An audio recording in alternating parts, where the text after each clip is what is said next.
Is it on? Yes, great. It's actually really good to have Karen Bausman back with us. She is to a certain extent part of SCI-Arc family.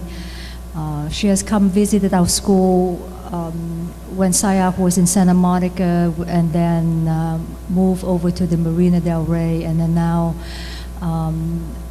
she's back here to visit us the third time in this new facility. And one of the first things that Karen was saying to me as we were walking down the hallway, and she was, and I think that is such a wonderful compliment for SCI-Arc, is that she said that this place just burst of energy. And we just wanted this place to feel and look like this every single time we have a guest lecturer. This way we can invite more of them back here.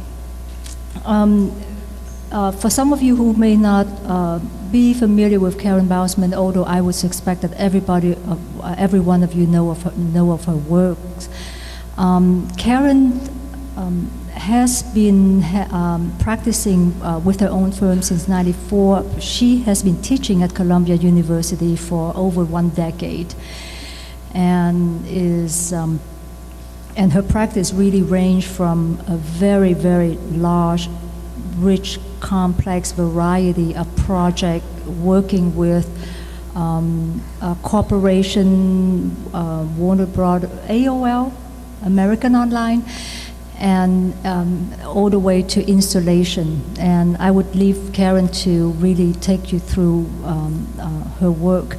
But one of the things which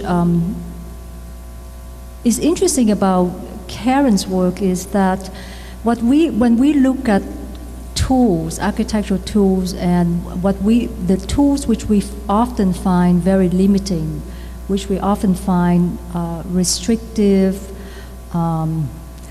and just for us a hindrance to our part of our design process.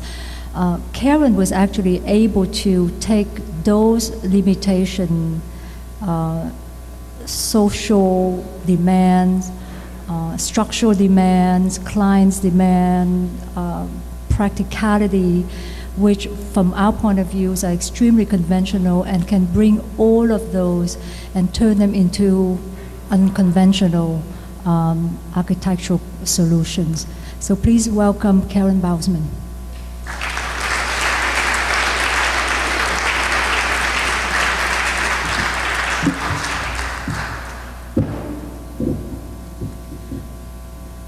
Well, to say how excited I am to be here is an understatement. Yes, I'd seen the last SCI-Arc location, the one before that, and it was always eye-opening on the one hand, and on the other hand, extremely familiar. I'm from Cooper Union, so I was trained in a certain tradition that dealt with the making of architecture, along with the conceptualization of architecture, along with the constructability of architecture. So when I walked in here today, I was fast on my feet, because from the moment I saw in the architectural press that SCI-Arc was locating to this area and was now going to be the longest school of architecture in the world, I was like, that I've got to see. Really? Okay. So when I walked in today and just felt the energy field from the moment I walked in, I was very, very excited and actually very happy for all of you. And I just feel that every one of you, faculty, students, support, the entire community, each and every one is an exotic flower in the longest hothouse in the world. As I said, I'm just very happy for all of you, and I look forward to all the amazing things that are going to be cultivated and unfold within this environment over the decades to come. So congratulations. My practice, just as a quick overview, I was a partner in a firm, Bausman Gill Associates, from 1982 until 1994, and was actually very proud of the work that we produced as a group of very young architects. At the time, the work we did was mostly interiors and residentially based. When I got the opportunity to study at the American Academy in Rome in the academic year 1994-95, I sat in my studio. I walked all over Rome, up and down every hill, down every alleyway, subterranean, 4 centuries, 5 centuries down below grade, and really thought about what is it that I wanted to do in architecture. Why did I go into architecture? Why did I decide at age 8 that I was going to be an architect? What was that about? And I remember when I came back from Rome, I said, what I really want to do is public scale buildings that affect a larger community, something that really mattered to a community of people brought together in one kind of communion or another. And that's what I was going to focus on. And so that determination required a strategy, and so I was very rigorous with myself about what that strategy would be and how I was going to pull the rabbit out of a hat, as it were. I feel as if many of us coming into architecture, such as myself, are trying to one by one overturn the canon, the Western canon of architecture. And sometimes it's a pretty heavy load. Most days it's exhilarating. Like you have those moments of inquiry that open up a whole new understanding. You have moments of frustration. You have moments of confusion. You have moments of what you think is brilliance and true art happening right before you. And that's really what draws me to architecture day in and day out, what gets me up every day. I get up out of bed, stand on 2 feet and say, what's the plan for today? And I'm as excited as I was the day before, and will be as excited in I hope, the years to come. I also want to say that, like what I viewed in the studios today, my architecture too is a process into the inquiry of spatial and social implications of site and structure. Drawing and model making, both material and digital, are used as strategies towards the invention and examination of form, as well as tools to devise the complex infrastructure necessary to support that form. Again, what I'm going to be showing you in 3 specific projects very much mirrors what I think you all are investigating here in a very personal level and in a very sincere level. The contents of this evening's lecture, which I titled Metatextures, provides an overview of large-scale models, drawings, plans, and model schemes, design research tracing the evolution of 3 recent projects. One of them was located here in Los Angeles, yet to be constructed, I might add, and that's Performance Theater 1999. The other is Hamlin Chaplin Library, and the third is the Korean Memorial and Cultural Center. So all 3 programmatically have an affinity about a spiritual place, a place of community, for a public coming together for those purposes. Grounded in drawing practice, the models and their related works mediate the dynamic correspondence between materials of building, liberating potential of new technologies. The interrelationship of site, context, structure, and surface are rendered with a tactile sense of form into sculptural essences of desire and technique, function, and art. In my architectural praxis, action is inseparable from idea. A pen demarcating a sheet of paper or a blade slicing into it engenders in the next step in an accretion of experiments, revelations, decisions, and conclusions, seeking the outward limits of formal and technological possibilities. Intuition and knowledge work in silent concert, like breath and heartbeat.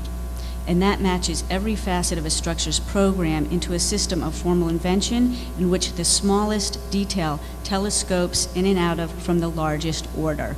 Again, I saw so much of that in work today here at SCI-Arc as I went through the various studios. Starting with architectural's genetic code of point, line, and plane, I cultivate essential components that propagate as variations on a theme, coil around a solid conceptual stem, and grow into complex networks encompassing site, context, structure, and surface. Model schemes and design research evolve simultaneously in a progression of ideas shifting restlessly, ever so restlessly, between 2 and 3 dimensions. Nascent forms, tectonic elements, and structural details are assembled into paper, basswood, and rapid prototype models, and they increase in size as they pass through successive stages of examination, reworking, and transformation. Again, I think the hallmark of what's happening in SCI-Arc, that there is this incredible transformative process in all the work in all levels of studio. The culmination of the process, what I call the metatexture, represents a fusion of architectural vision and structural analysis into a layered expression of abstract form and tactile detail. The supermodel metatexture is not intended as a facsimile of the completed building, but rather a sculptural distillation of the design solution to its architectural program. Its large scale, which provokes a visceral response to the project's dynamism and breadth, is essential to its purpose as ideational construction, permitting the interrelationship of overall structure and surface detail to be readily grasped by the mind and the hand. And again, that comes directly for me out of my Cooper tradition, and something I see so much alive here at SCI-Arc, that the making of architecture, the crafting of architecture, is directly related to the constructability of architecture and that transformative process that allows for a tactile scale of detail to be merged with the structural capacity of form and the form surface detail. It just all flows in and out of one another.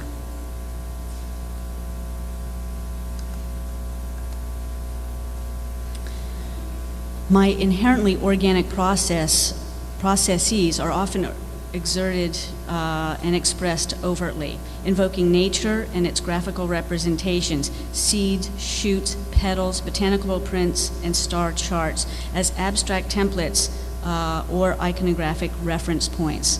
The first 2 slides are of tobacco. I'm from Lancaster County, Pennsylvania, and my earliest recollections of architecture and space and architectural space were the farms, the tobacco farms that my family operated, and that was very much a very important beginning for me to understand how the soil and the cultivation of soil brings things to an end state. Tendrils from one project take root in another, double back and cross-germinate. Seed money, strengthening the dollar, prepares the ground for later works with visual rendering of the theosophical idea that true wealth springs from the soil. The first project I'm going to be showing you is Currency, that was commissioned by the New York Times. They asked a group of artists, and they included architecture in that term, artist, which was very exciting for, I think, architecture. And they asked us to redesign U.S. currency. So I started looking at the theosophical issues of true wealth springing from the soil, as well as the infrastructure necessary to get goods and services to market, what makes the American economy the strength and powerhouse that it is. So also on my return from Rome, I immediately went from Rome to Los Angeles, and I was taken by, again, the sort of freeway infrastructure and trying to understand where the blade of grass fit into that whole structure of section. So the first that you're looking at is the $10 Treasury Note, and there were a very strong programmatic list. We had to deal with counterfeiting. We had to deal with mylar strips embedded in the layers. If you didn't know that your bills, your U.S. Treasury notes, are actually 2 pieces of paper that are fused together with a mylar strip in between. These here are many, many layered to foil the counterfeit, as well as using engravings of cash crops. The first cash crop showing was tobacco, but there's also cotton, many others. And what was important is the 18th century engravings that are so precise, so detailed, that any counterfeiter would have to be an amazing engraver or an even more so amazing printer to pull that off. So that was part of the counterfeit program. And as well, I wanted to locate these cash crops and the system of distribution on one view field. The second one, the $1 bill, the $1 Treasury Note, deals with many, many layers, trying to make misalignments and realignments in very thickened surface. So there's about 20 layers in this, as well as foil, which will resist printing. And again, as the foil to counterfeiting, that it would be an unprintable surface. And again, employing the 18th century level detail of engravings, so on and so forth.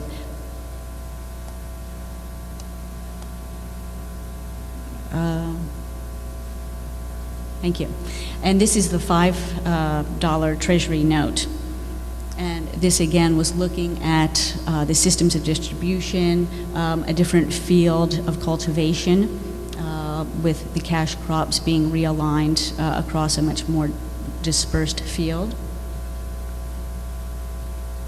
So this seed money really is about the evocation of the nation's physical system of distribution, along with symbols of wealth in this country. And this last one has a large field of gold foil.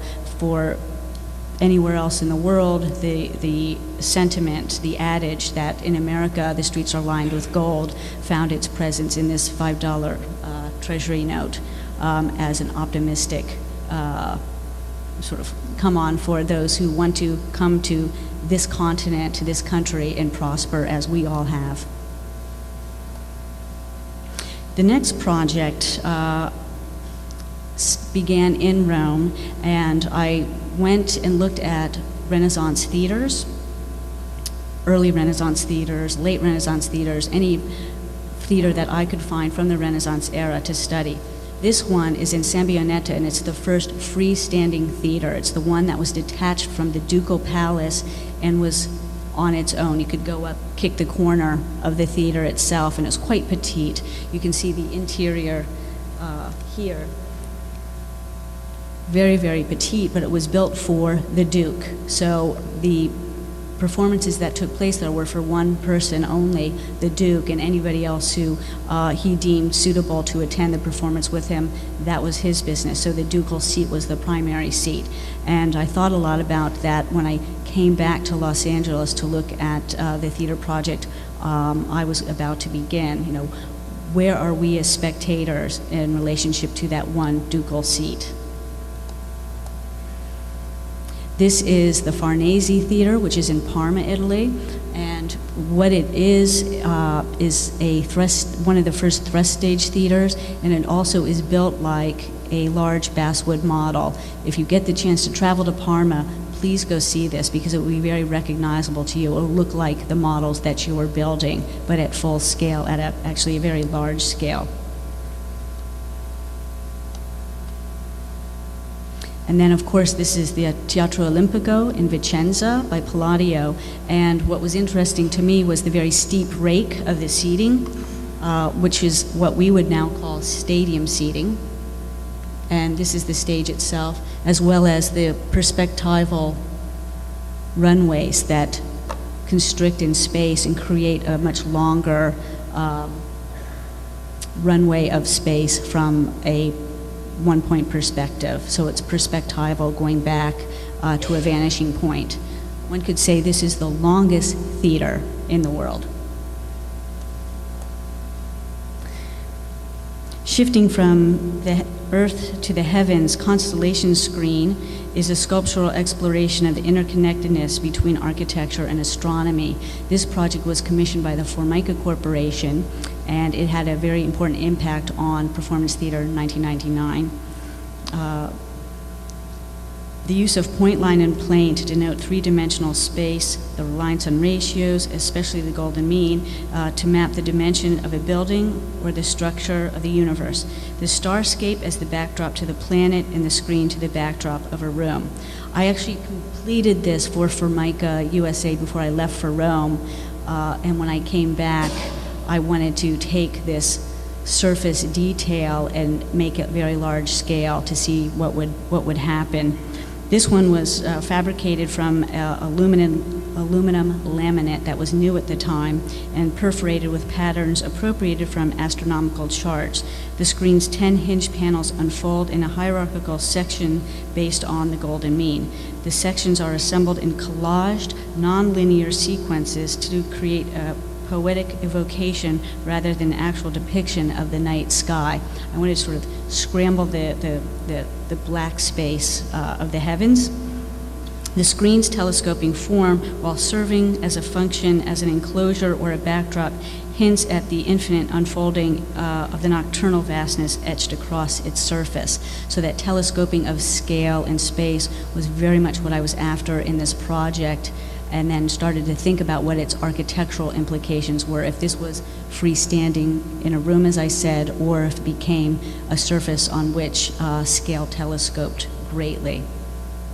And also the idea that it was a surface and it was reacting to light. So when the Formica Corporation came and said, we want you to do something with this new material, the first thing I wanted to do is get it off the countertop and have it do something it never does, which is react with light.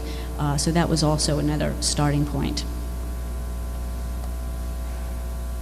So the theosophical idea underlying seed money and Constellation Screen in 3 sections forms the conceptual basis of Performance Theater 1999.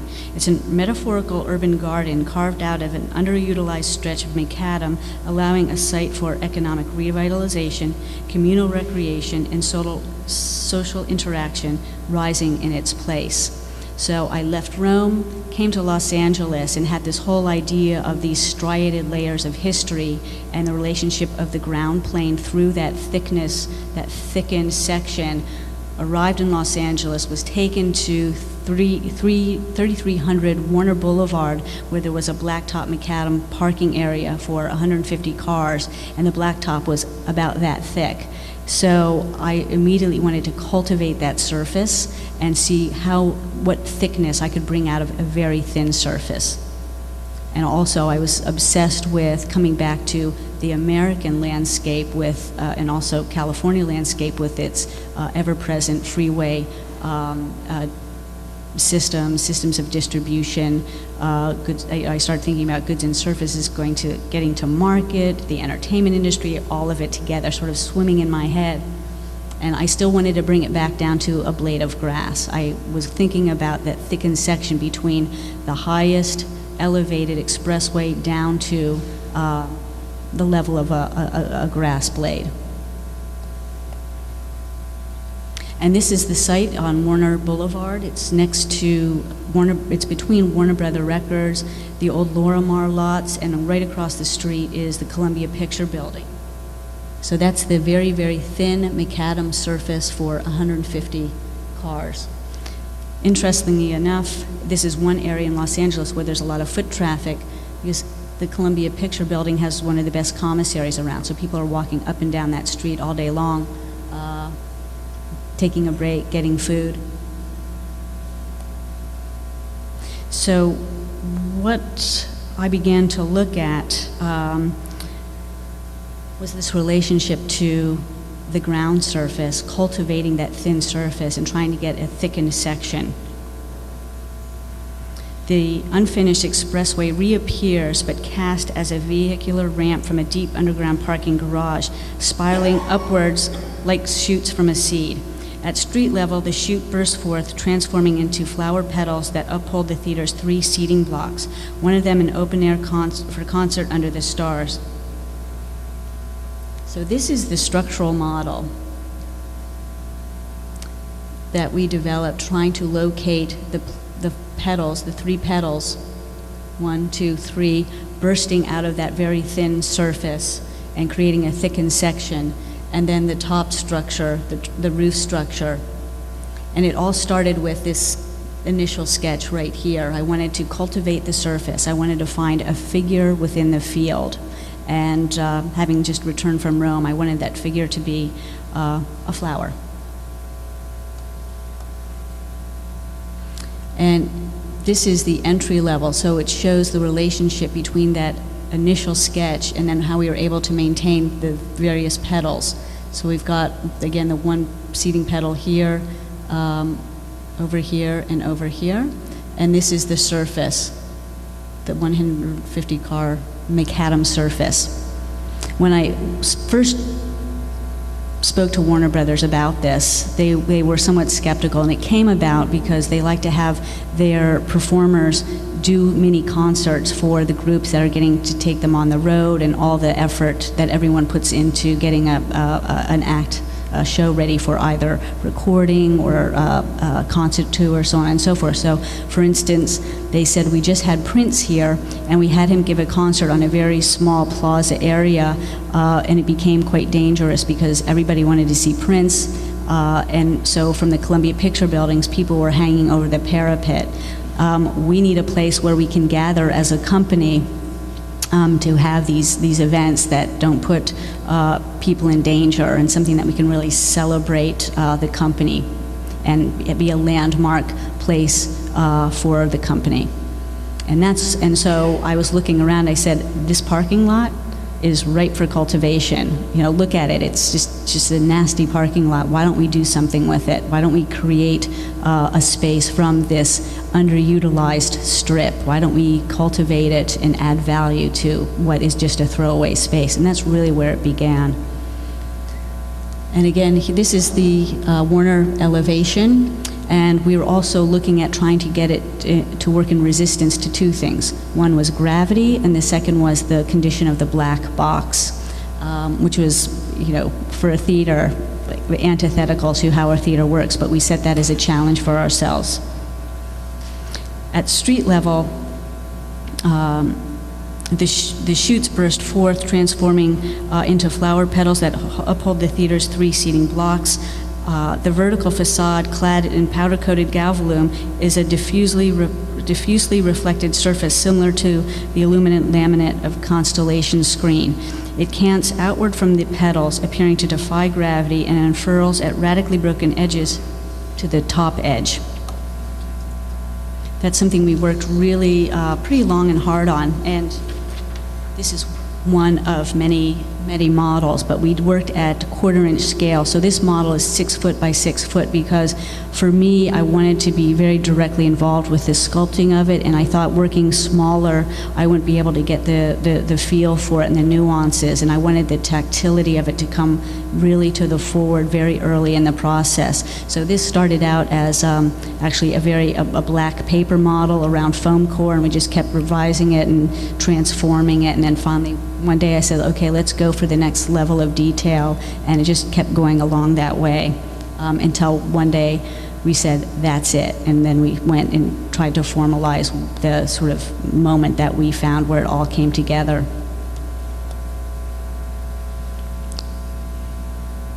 Could you move the slide on the right, please? This shows, again, a very initial sketch. And this is when we had this romantic notion that we would have a drive-in theater. We thought, for Los Angeles, why don't we have a theater where you just drive your car up as the spectator from your dashboard and observe the spectacle, put it in reverse, go home. And we tried to get that to work, and finally realized it was not going to work. It was not a drive-in church, it was a drive-in theater, and it was a whole different level of spectacle. So after a while we did abandon that idea, but I still, in the back of my head, I wanted to someday try and get it to work. And then, of course, we took this initial sketch, and I wanted to again show the processes. So you have a sketch with, here's the stage, here's the drive-in condition, and of course the surface parking, and here's the projection area, and then this is the boulevard, transforming into actually the parking level, how it all ended up, and just showing the relationship from the most early initial sketch to the final reality. And this is the site plan, so I was also very much interested in the different levels of circulation, from the expressway to the other connector streets, to the surface streets, the arterial streets, how that all worked as a network into this vortex, which was the flower emerging from the macadam. And this right here is, again, a very early sketch. So I said, let's locate all the parking on the surface, and then let's put the petals, let's put the flower on top. And that's when I started to realize that those petals were actually the seating blocks, but I put them in direct relationship to one another. And then the roof level plan was something that we took directly from the model. I never could have imagined it till we sculpted it and then started to take it point to point. So I really like that transformative process of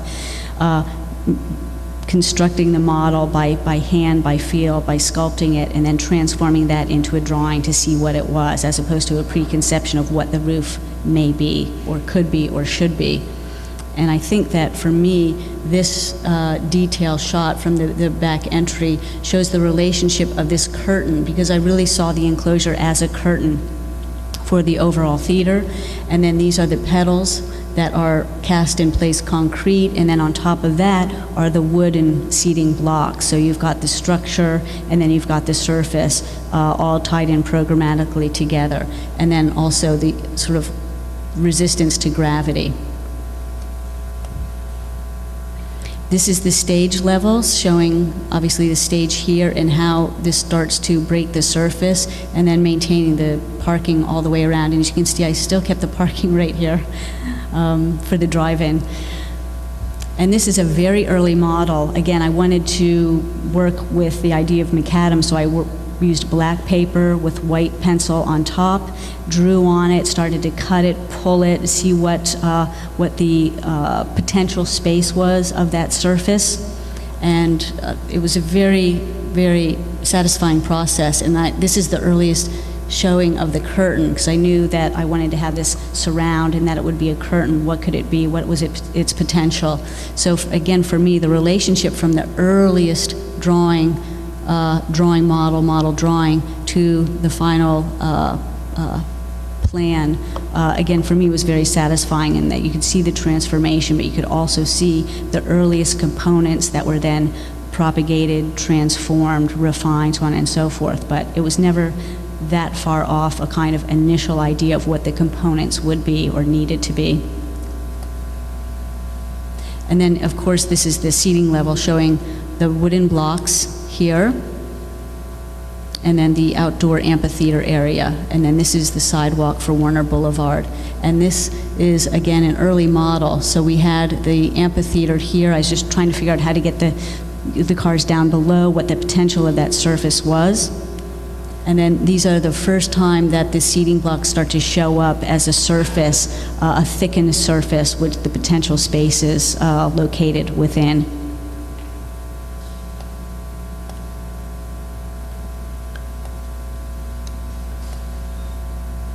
And then this is, again, a very early sketch showing that thin surface, the potential space of this section, and the relationship between the petal, the seating, and the form that it might take. And then this is the structural model side view, so you can see the relationship between the top surface, which is the roof, the curtain, which is a steel-braced frame, the cast-in-place petals, seating with the wooden seating blocks on top, and the various vertical circulation, so on and so forth, the other components.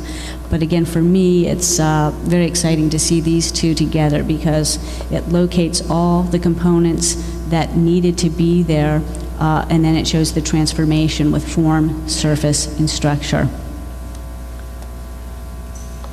And then here's the roof structure, looking at the planimetric to the volume. And then this is the interior. And this is why, again, we build at large scale, which for us, large scale is 1/4 inch. My office is only so big, so the rule is it can't be more than 6 by 6 foot, or we're gonna have to be working in the hallway, down on the loading dock, more potential space. So this was actually 6 foot by 6 foot with the one corner heading out over the edge of the 6 foot by 6 foot area. But in that way, I was able to understand the relationship of surface to structure and form, and really get a sense of the filigree, the detail of the space, and what that experience would be. And I feel for me, and perhaps you would support me in this through your research here, that the building of it, the tactility of it, is something that you actually wouldn't get in a rendering. You'd get other things from rendering. You'd get other realities and understandings, but you wouldn't get that tactile detail in the renderings. And I'm talking about digital tools there. The other thing I wanted to say about the roof is that we did about eight models of the roof, and again, they're 1/4 inch scale, so they're quite large. And we did all kinds of profiles. We kept testing and testing and testing, and then finally one day we were exhausted, and I said, you know what, let's just make it flat, just level it out, and then start over. So we leveled it out, made it perfectly flat, and realized that was it. And so we said, okay, it works. We're not quite sure exactly why, but it's perfect. Just let's leave it at that. And then just started to develop the bottom surface for the program of acoustical parameters, lighting parameters, so on and so forth. So it's that idea of testing that is essential, I think, to the work. And again, we worked very hard on the wall section, trying to understand the relationship of all those component parts. Again, trying to understand the surface thickness, the relationship of the structure to the surface, how they started to work together in a very tight way, and then how the roof would come over and grab onto that vertical surface because it had to have a structural capacity that way as well. It had to have that pull up and grab surface integrity. Could you focus the section, please? And then, thank you.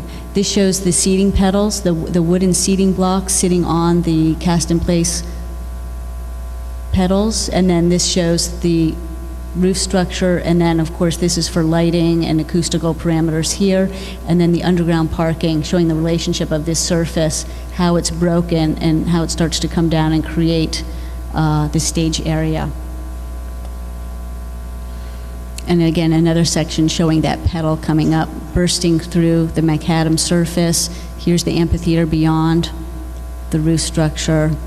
And again, that was something that form came out of sculpting it at 1/4 inch scale and then transcribing that into the drawing.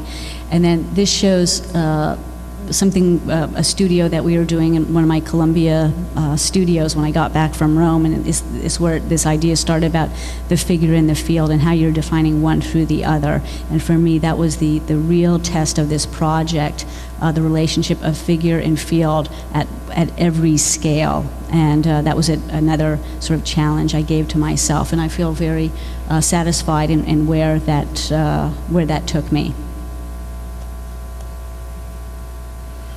And of course the elevation showing this is a projection surface. So during the day, I imagine that it's light filled, you're walking down the street, you've just gotten your yogurt at the Columbia Commissary, and you want to head over and have a seat here and watch a performance either on the interior, and the performance is in the scale of this space, which is 1,000 seats. It's not Metallica Roadshow, but it's more like an unplugged version. They would also use it for TV broadcasts. They would use it for performance theater. It's a multi-use space for all divisions of Warner Brothers, and actually now AOL Time Warner. So the TV division can use it, the music division can use it, the film division can use it, and anyone else. So it really is like the family space.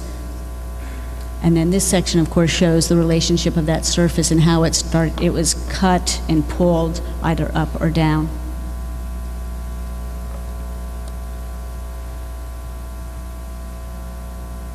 Thank you. And again, this final shot is showing the projection surface. Could you actually focus it, please? The seating block. Thank you. There we go. Perfect. The wooden seating block, the projection screen, and then this surface here, which is something we worked really hard. That unbroken edge at the top, and then of course the idea that I started with is like the blade of grass under all of the construction, that it can come down to that very thin surface, however organic or manufactured it is. The next project, I would say, is talks about the dualism of earth and heaven and is implied by the seed money and Constellation Screen, provides the architectural thesis for Hamlin Chapel and Library. And that project is one in which two entities in seemingly unrelated context, even antithetical to one another, reside under one roof.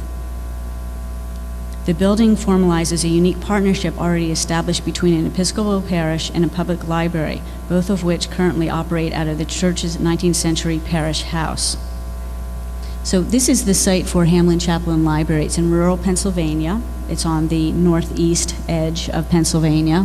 It's zoned agricultural, but now it's being rezoned for religious and educational. So as you can see, it's a rolling hill, it's grass, it's got a tree line. You can see right through here, there's the silo of a farm right beyond, and this is the rural route that we'll be entering in. This was the initial sketch looking at the new structure that incorporates two institutions. They will occupy adjoining components, and it will be put into a multifaceted community center that provides facilities for shared social services, but maintains separate identities and functions. So the idea is, how do you create two entities separately, but then bring them together simultaneously as a community? And in this country, we have an idea about separation of church and state. So there was also an economic program tied to this, because the idea of a library that is funded by state, municipal, and federal funding, and then an Episcopal church sharing the same space, trying to create a construction of both simultaneously, is something that we had to work very hard on. The idea is, who pays for the boiler? It makes sense to have one boiler. Well, who pays for it? The federal, the state, or the municipal government, or the parishioners of the Episcopal parish? Well, it makes sense that they both entities pay for it. How does that work? So we had to work really quite hard with the process of procuring funds from state, federal, and municipal entities to get them to understand that they were separate but equal, just as it's stated in the Constitution. So what this shows is the sort of the transformation of separate but equal. So we started with one form, one outline, one contour, bisected it, and then started to understand the relationship of the two pieces as a line, as a figure in a field, as a figure alone, and then a figure that is transformed back into a line. So really wrestling with this idea of separate but equal and together under one roof. And then this is the model, the metatexture. Again, it's a 1/4 inch model. It is about 6 by 6 feet again. And what we're looking at is the entry area for the library, and then this is the chapel side. The one thing about this project is the roofscape. The building's landscaped and terraced roof, the metaphorical garden of performance theater made literal, symbolically unifies the structure, bestowing a single sheltering canopy over the two dovetailing parts. It was very important because as you enter the site, the first thing you see is the roofscape. So I wanted it to be an occupiable surface.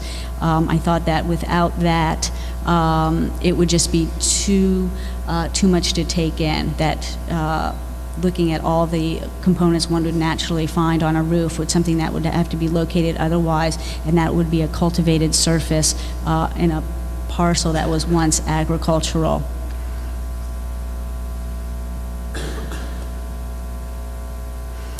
The relationship, again, of this is the rural route. Coming in, we wanted the landscape to flow all the way down to the creek down below, and that the building form itself would act as a revetment against the slide of the hill. And again, creating these two dovetailing parts with an occupiable surface here. Could you focus this one, please? Thank you. So here we are. We enter the library area and then slide over into the chapel area with the meditation garden beyond. Now, the other interesting idea that underscores this project is that Hamlin, Pennsylvania, like many small towns in America, had a lot of mom and pop operations, the hardware store, the coffee shop, the card store, and then all of a sudden, in about a year and a half's time, Walmart moved into one end of town, and then Rite Aid moved into the other end of town. And I'm saying it's a small town, and overnight obliterated all the mom and pop operations. They could no longer afford to be in business. They were out of business. So the community got together and decided that they wanted to, in some way, create a new center for their town. They wanted, in effect, take back their town because they didn't want their town, Hamlin, Pennsylvania, to be defined by Walmart or Rite Aid. They wanted it to be defined by their community of spirit, and not by a community of commerce that came from some far-flung place. So that was a very emotional undercurrent in the project, and continues to be. And again, this is just formalizing the relationship of separate but equal, and the relationship of figure to field again. And then these preliminary sketches start to show the relationship that I was wrestling with.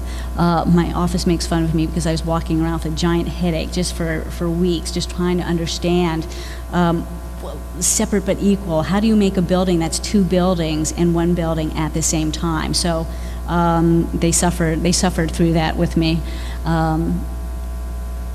So this is looking at a transformation of line, form, and then line that becomes form, the relationship of structure to surface to line to form, really looking at all those component parts, understanding what the relationships are, and then trying to bring them back in a number of different ways to see what the potential spaces were.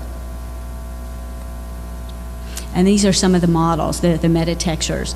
So this is an outline wireframe in wood. I crafted this myself. I sat there and said, you know, Karen, it's no different than when you were in school. You're going to solve this problem. You're going to sit down, and you're going to get some basswood, and you're going to start cutting and figuring it out, and not get too fancy. I don't need any fly-throughs or some like major construction drawing. I just need an X-Acto knife, some basswood, some trace paper, maybe a ruler, a May line would help, and just sat there and tried to work this out. And then this is another one that I did in foam core, trying to understand the relationship of line to form to volume, and then where structure fits in with that whole scenario. Because again, it's got to be covered. It can't be open. So what is the relationship between open and closed, and what does that start to allow for in terms of potential spaces? And also, when I was, just as an aside, when I was a student at Cooper Union, there was a few no-nos, but the one big no-no was no foam core. If you built a model out of foam core at Cooper Union, you would come back the next day and you would find it smashed to smithereens. It was just not accepted. And that wasn't the dean, that was the other students. There was just sort of this no foam core rule. So I lived under that rule for years and years and years. And when I came back from Rome, I was like, damn it, I'm going to see what foam core can do. So for me, this was a huge moment. And I still felt like John Haydick as a mosquito in my ear going, Karen, you're using foam core, what are you doing to me? But in the end, it was a very releasing moment. I feel like I was ripe for conversion.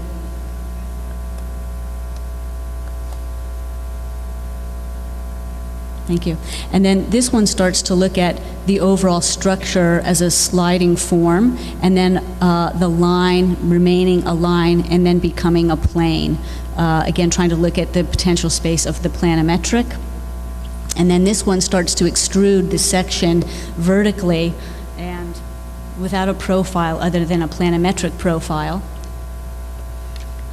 And then contouring the lines from a low wallscape to a high wallscape, and seeing what the relationship was there. Again, just very elemental stuff here, but it was very important to get through it for me to understand the relationships. And then here we're looking at form. So all of a sudden we have those two forms locking, and then what is the potential space of their overlap? And then trying to understand that not just as a pure extrusion, but something that was more complex. And then this one is looking at the line, tracing the line and understanding its relationship, again, not as an extrusion, but was reacting to other forces, those of the slope of the site, which was not insignificant. And then here's just a series, a frame showing them all together as a series. And again, this is just me sitting there at my desk in my office, not taking phone calls, and just wrestling with what all these relationships were. And here's a side view so you can see what the profile was. And again, it's nothing more than line, form, surface, structure, ground plane, sky plane. It's like nothing more and nothing less. And then here's some diagrams trying to, through preliminary schemes, understand the relationship of those lines to the lines of this site. Again, it's steeply sloping. It has a real topography. So understanding the relationship of that topography to the topography of the lines of the form, let's say. And then this is, again, just an early sketch that I did by hand, just trying to understand the relationship of that flow and that topography through the lines of the retaining lines, let's say, of the plan. Not yet a section. And then here I made, with those in my studio, we worked together on this site model, trying to sculpt the parking area as a landscape that would flow through to the meditation garden outside the chapel down below. And then this roofscape here. Again, you can see the evolution or transformation from those earlier sketch models into something that locates it in the site, in the topography as found.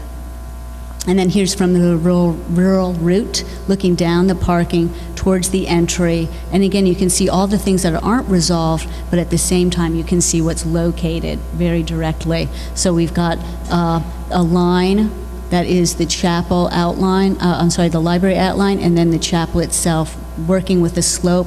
And then here's the idea of the roofscape, that is structure that bounds that space. And then here's a side view looking at the topo as it slides down through, and looking from down below through the meditation garden up through the chapel itself. So we tried to create a very strong relationship through here, all the way through the meditation garden, and then down to the creek below. And then this model actually is an 1/8" model, and this is where we started to take what we learned all the way along and try to locate it in one model, and understanding now more definitively programmatic elements, like how the library would actually work and how the chapel would actually work, and what that crossover space was, and the relationship of the roofscape or the roof plane to the ground plane. And then here's from the chapel side, looking up towards the chapel interior. And then this is a model at the large scale of the meditation garden, and then this is the model of the roofscape. Now, the interesting thing about the meditation garden was, as I said earlier, it's an Episcopal church. So the Episcopal church is what they say is Catholic by tradition, Protestant by choice. So depending on how tradition bound you are, you want to call the meditation garden Stations of the Cross. On the other scale, you just want to call it a meditation garden. So we tried to make it, the points along that path, very symbolic, so that it would work for the largest constituent as possible. And we worked pretty hard on that. We felt that we were successful in bringing that kind of spiritual space, that symbolism, into a landscape. And then, of course, this is the skylight. So that's the groundscape. This is the skyscape. And what we were excited about this roofscape is that we're using dichroic glass. Now, dichroic glass does this wonderful thing where it separates out the color spectrum. So it's a new kind of stained glass. So you'll get a shaft of red light, you'll get a shaft of blue light, and you can get a shaft of yellow light, so on and so forth. So they break up into different columns of color. So for us, that was sort of a new way to look at stained glass. So it wasn't, it was more experiential, more ephemeral than, say, decorative. And that was a very important thing for us. And then this fourth level shows the occupation of the roofscape itself, so you can get in underneath the skylight area. And then this is just a detail of how it starts to lay up. So the second garden consists of the outdoor chapel. The meditation garden consists of the outdoor chapel, columbarium, and Stations of the Cross, as I said. The two gardens offer a conceptual inversion of the adjoined institutional roles. The meditation garden remains earthbound, while the community garden floats like a restored Eden overhead. A panthetic sense of the natural world comes into play, and the artificial divisions between the sacred and the secular become moot, which is something we worked really hard for this community. That's what they really wanted. It's a community space that is at once secular and spiritual. And for me, this is what that section begins to really speak about. That it's located under one roof, yet it is separate but equal, and it can be a community of one. The other aspect I wanted to talk about was the surface. A lot of people have asked me about that, and for me, when we were sculpting this, we realized how large this form was in the landscape. And as I said, it's a very rural landscape, so you want to be able to see out. You want to see the birds, you want to see the trees, you want to see the changing seasons. At the same time, it is a massive form. So we wanted to create a veil, something that you could see through at the same time. It gave an understanding of the form. So in fact, these points, because of the form's definitive nature, these points really matter. They couldn't be diffused. They had to be really like a knife edge. So we created this stone veil that would at once reveal the form and also allow for a way to view in and out and create a lightness within the form. Again, this is the second level. So these are the reading areas, offices. These are shared offices along here between the library and then the chapel. This is the choir area right here, looking out towards the chapel. This is a walkway area up above the altar itself. I was, having been in Los Angeles the last day and a half, I went to the Cathedral of Our Lady of the Angels and saw a few services and saw how important that organ was. And I must say that I was not enthusiastic about this organ. It was taking up too much space. It was ruining my section. It was really a problem. But after my experience here at Rafael Meneos Cathedral, I realized how essential to that spiritual space that organ really is. So I'm glad my clients were a pain in the ass. This is, again, the third level, so you're looking at these shared spaces along this area here, more reading rooms, media rooms back here, stacks, and then over here, classrooms. There is a large component of education at both the library and the chapel. They really are going to be sharing those classrooms, of which there are many. The interesting thing I found out in my research for this project, and just in general terms, is that many communities now are having their libraries become their community centers. It takes care of preschool children, it takes care of the elderly, it takes care of those in need, and it really does create the sense of community, of caring. And this is very much like that. And I see this is going to be taking place more and more. I understand in Europe that it's the churches that are becoming more and more community centers. And here in the States, on this continent, it's the libraries that are picking up that function that has been taken out of more of, let's say, the public realm, even though libraries oftentimes are funded through public monies, but they also belong very much to a specific community. So this is something I believe we're going to be seeing more and more in architecture, and you as practicing architects may be working on programs such as this.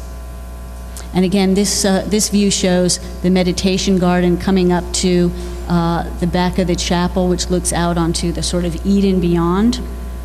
And this is the stone veil that allows the form to be understood, at the same time allows a view out and a lightness of the form overall.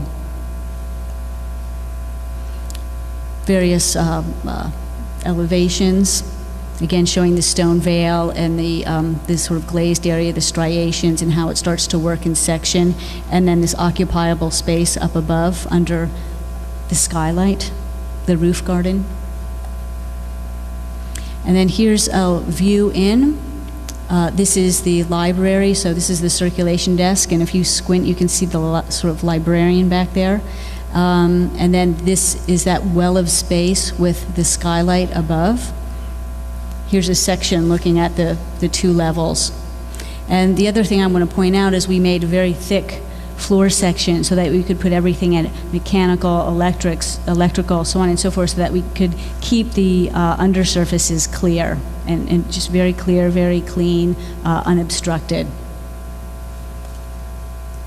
And then this is the interior of the chapel, so you can see this well, this large well with the skylight, the new stained glass, the various classrooms up above, and the shadow of the stone veil coming through. Here's a side chapel back here. Here is the lectern, the altar, and the Pierre Dieu. And then this goes back to, again, more side chapels and classrooms back here, and the sanctuary back here. You can see the sort of tilt of the form here, and then the landscape moving down below. This is the meditation garden falling off down below. And again, a side view looking at the chapel itself as the stone veil wraps around, and you can see the meditation garden taking off down the hill. And again, we worked very hard in trying to get this section working, this wall section, because you've got the stone veil, and at the same time, you want to open up the windows, you want to get cross ventilation. So we have an operable curtain wall here, the stone veil here, and this is 15 inches across, the thickened floor surface here, and then the roof structure up above. And then this is a cutaway view. Again, these models were quite large, so we had to make them in pieces, which was actually worked out perfectly because we could explore in model exactly what happens in this section and really work with the structural engineers, mechanical engineers, who they say they can read plans, but sometimes I wonder. Sometimes it's better to go to the model, and you don't get so much argument. You can point to something material and say, that's what it is. So I found it actually a very good educational tool for the consultants. And then this is a back view again, a vertical view of the chapel side. The next project is the Korean Memorial and Cultural Center. And it really, for me, completes the synthesis of the material and the spiritual worlds. It's a component parts include a faceted translucent cylinder based on the form of a garden lantern. This 60-foot high monument rises in stark serenity over a bustling valley traversed by an interstate highway and a popular amusement park.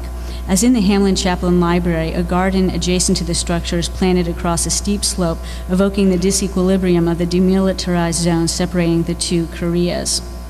This project was commissioned by Korean war veterans who want to leave as a legacy to the next generation of Americans a place for international coming together, for understanding culturally at a very local level. So, for instance, they would imagine that their sister cities, this is in Allentown, Pennsylvania, as I said, and there's a sister city in Korea for Allentown, that they would come together at this place and discuss the issues of the world, geopolitical, economic, so on and so forth. They feel that the UN is too formalized, too ineffective, and that it really needs to go to a local level. So they want to create a whole series of cities in the continent of the United States, as well as in Korea, and their goal really is the two Koreas, and all of a sudden it seems like that might be a possibility, which would be amazing, to have these groups come together at this place and discuss very local issues, and then from that it would spread an understanding that is not happening in the structure of the UN. Interestingly enough, it's a project that had land donated. Now, the reason the land was donated is because it is next to an amusement park, which you can see in plan here. This is the amusement park, and then this is Interstate 78, which is if you put this in focus. If you're coming from New York City, this is one of the major interstates. Thank you. And this is coming down into Pennsylvania agricultural land. It's a farming community that's getting built up rapidly, I might say. So you're coming down, you're coming from New York City, you come off right here on this spur, and then you're on a boulevard, and you come into the site right here. And I, at first, was a bit taken by the site and how cacophonous it might be, because you've got the whirl of the roller coaster, you've got 18-wheelers screaming behind your head on the interstate, and I thought, what kind of place is this for peace and contemplation? I'm just not sure what the potential is. And then one day I went and actually stayed there all day, and found that it's actually very peaceful. I sat right in the center. It was an amazingly quiet, serene space. So somehow the bowl of it is enough to keep those noises, those sounds, that pace of life outside of its precinct. So I think it's gonna work. This is the initial diagram looking at, again, these sort of lines. I was thinking about the DMZ and how it's a void space as much as it's a place of occupation as much as it's a void, and what could that be in terms of a concept to underscore the project, and how can one occupy a space that is a void and a volume simultaneously. And then I began looking at sort of infrastructural ideas, thinking about the Route 78 that crosses behind it, and also the structure that holds up those mega rides at the amusement park. I was trying to think of all that infrastructure crisscrossing right behind the site, and if there was a way to use that to define the space that is occupied and unoccupied simultaneously. So those are the kinds of things that were in my head when I sat down. And here's again a great view of the site. So imagine sitting here. It was amazingly quiet, except for some local characters, and in terms of, I don't know if groundhog, we have groundhogs in Pennsylvania. I don't know if they have those out in the West, but they're these big, fat, furry things, and they burrow. So they've got all these burrows in here. So it was just me and them. Not exactly restful, but contemplative. And so this is the berm for the 78 route right behind, and of course over the hill here are those mega roller coasters, those ones with like G-forces. And so I began to model them very directly, looking at the space that is occupied and unoccupied simultaneously, the idea of infrastructure, so that you've got a plane that's defined by a very direct vertical that then starts to lock in the landscape on this slope, and that's what this is right here. And so the idea is that this space here is occupied and unoccupied simultaneously. It's the DMZ, it's also infrastructure. It deals with the structure of the amusement park structures and the interstate structure all together. And this is the lantern right here. And what this view shows is this study we did with that vertical lantern. And I wanted it, my idea was that it was going to be glowing. And so I wanted it to be constructive of onyx. And so I couldn't understand how big the onyx pieces would go, what the structure would be to hold them, so on and so forth. So I started to look at the scale of the surface and its different facets. So this is a small facet, a larger facet, and here we start to look at occupying the outside surface. And by the way, these are one piece of paper. Somebody in my office started working on them. He's now an expert on what you can do folding one piece of paper. We have to keep him around because he has now sort of a genius in this area. I'll loan him out if anybody needs help with that. He found a way then to build this one, which is occupying the interior surface, again with one piece of paper. And then these were quite simple. These were just changing the facet.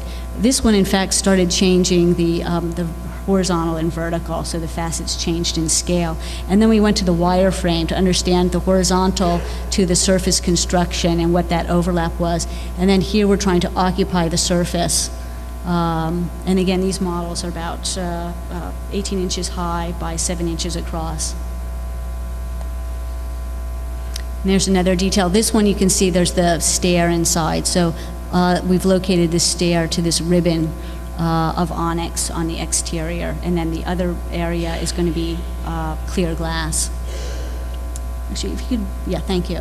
So you can see, again, here we're occupying the exterior surface, which is actually what we ended up doing over here.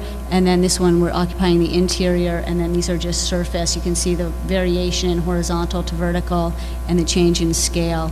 So again, for me, we started working on these very materially. I did some very small sketches. We went from the sketch into these paper models. It was as much about a challenge of the origami of paper, because I thought it might open up a way to construct it.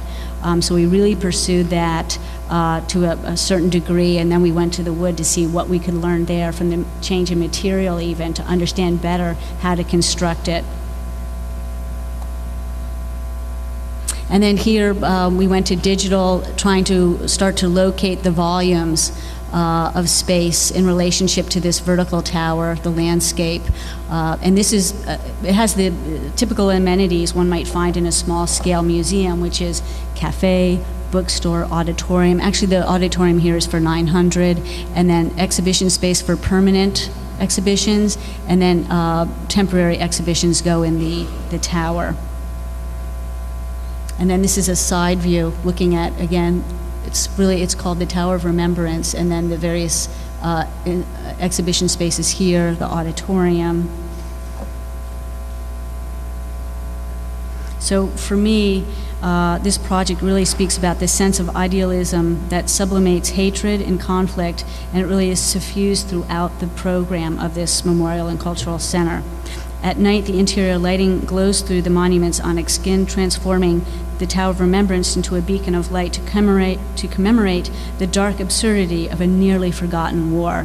The Korean War is referred to as the Forgotten War. It was sandwiched between World War II, at the end of which America was pretty exhausted, as was the rest of the world, and then the Vietnam War, which started a whole sort of cultural revolution, social revolution in America. So this one was in between, and pretty much was considered a police action and forgettable, when in fact there were great sacrifices made by these veterans.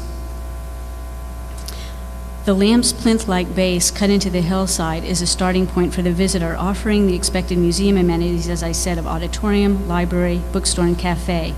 The visitor then proceeds into the lantern itself, where ramps, stairways, and catwalks holding museum displays encircle the interior.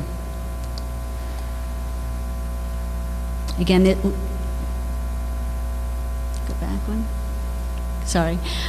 This, again, is taking a downhill view, looking towards this landscape piece coming into the volumes for the permanent exhibition, and then the Tower of Remembrance here, and then back into the landscape through this plinth and a side section. And this is a match line, so you bring these two together and you get the front elevation from the garden area.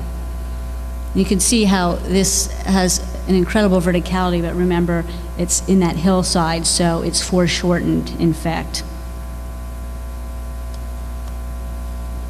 And then this is inside the tower itself.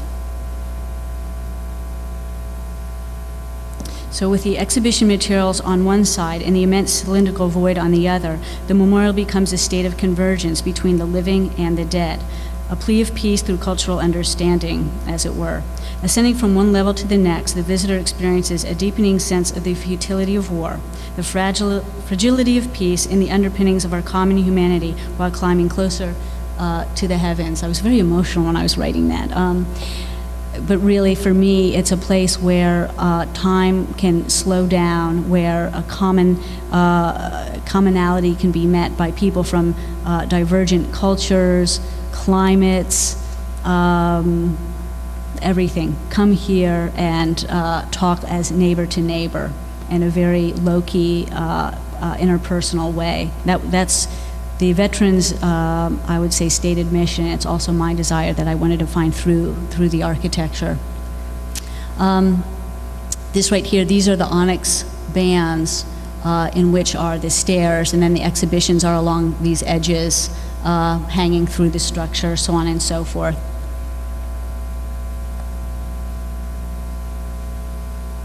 And then here we are looking up vertically from down below, from base. And then here is just a quick rendering, trying to get a sense of what it would be under lighting for the onyx bands to create this volume in space in that specific location.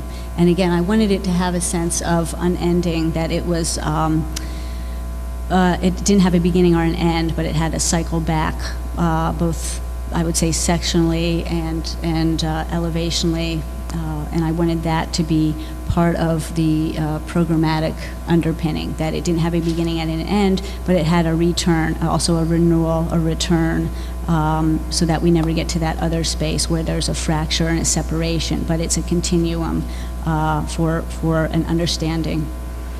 So these three projects I showed you are three that I have done since I returned from Rome. As I told you in the beginning, was my grand strategy to do a different kind of work, a work that meant something to me as an architect. I just thought it was time to start doing work that started to ask larger questions of myself, of communities that would be commissioning these works, and for the individuals behind the generation of these projects.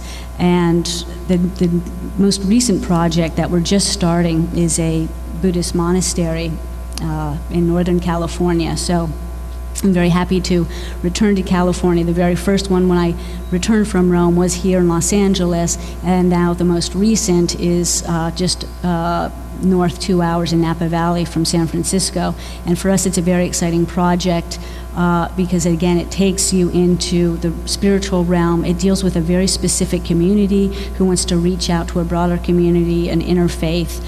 It's called the International Institute of Philosophy and Ethics, so it really does follow along a line that I've been pursuing in these various projects. And my other rule was that when I came back from Rome, I would do 5 projects and try to stay alive, pay the bills, hang in there, try to keep things real simple, and out of those 5, one has to get built. And I feel that this last one, which was my last, it was the 5th project, is going to get built. So for me, it's been exhilarating, scary at times, but the reason I'm here, the reason I'm doing architecture, and I had to be very clear with myself why I wanted to do architecture and what the architecture is that I wanted to do. I think ultimately it wasn't a question of whether I was going to do architecture, because like many of you, probably all of you, architecture finds us. It's a very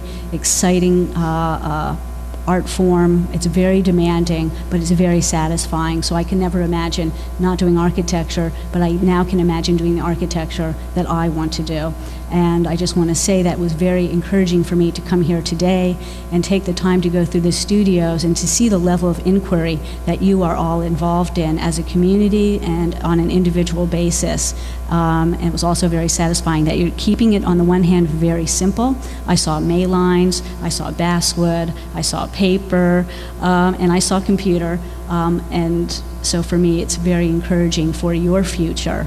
And the future of SCI-Arc is a very, very important school of architecture to pursue this level of inquiry and change the history of architecture in a meaningful way, one that has, I would say, spirit, not just happy talent for composition, which I know you can all do, I see it everywhere, but it also it's got soul. The work here has got soul, and that's what you have to hold on to. When you leave SCI-Arc and you go out into the world, I want you all to maintain that soulness in the work, because that's really what it's about.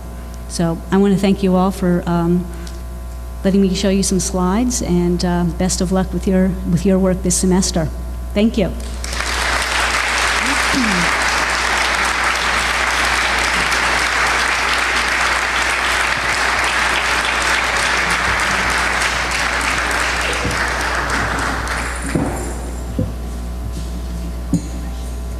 If they have them, I'll be happy to answer them. Yes.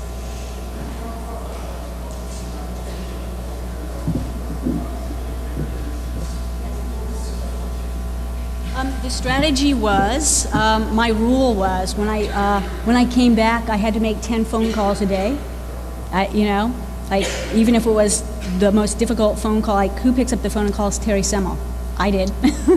You know, just call anybody and everybody and say, you know, I'm an architect and this is what I'm interested in doing. Do you know of anybody I can speak with? So basically, my rule was 10 calls a day, no matter how difficult it was. And again, keep it simple, but it started to work. And I just, you know, I guess my big thing is take aim. Like, you can shoot an arrow into the air and it'll go anywhere, but if you take aim, it will get somewhere. And that's what I felt like I was doing when I was making 10 phone calls a day. I was taking aim. So it's not for everybody. It's, you know, but it's worked for me. Anyone else? Yes.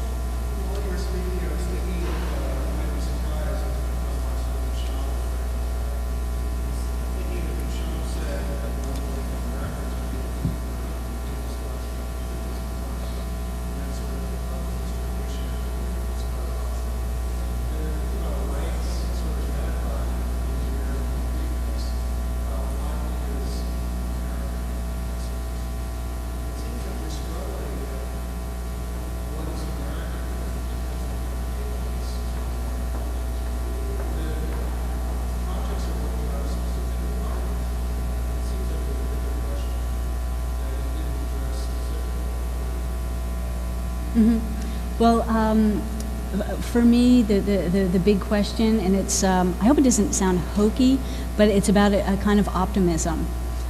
When I spent time in Europe, Europe is so old. It has such a thick, rich, deep culture. And as much as I find that sustaining and satisfying and enriching, I also got a sense of this sort of pessimism. And it really went against my grain. I realized as an American, I'm this incredible optimist, and I always see the future. I'm always looking at the future. I never think of the past. I look at the future, and even when I go back and look at Renaissance theaters, I'm thinking they're modern spaces. What's, you know, what is current, what is futuristic about them? How are they dealing with the individual in space, and the individual in a culture and in a society? So I'm struggling with what that American spirit is, and why are we? Do we have reason to be optimistic? Why am I so optimistic about architecture? You can look around and say, I don't see the optimism, but I feel the optimism, and I'm determined to power through the optimism and build projects that have an optimism and a meaningfulness in that direction. I'm not building for any sin. I'm building for the enlightenment, the future, the light. Thank you.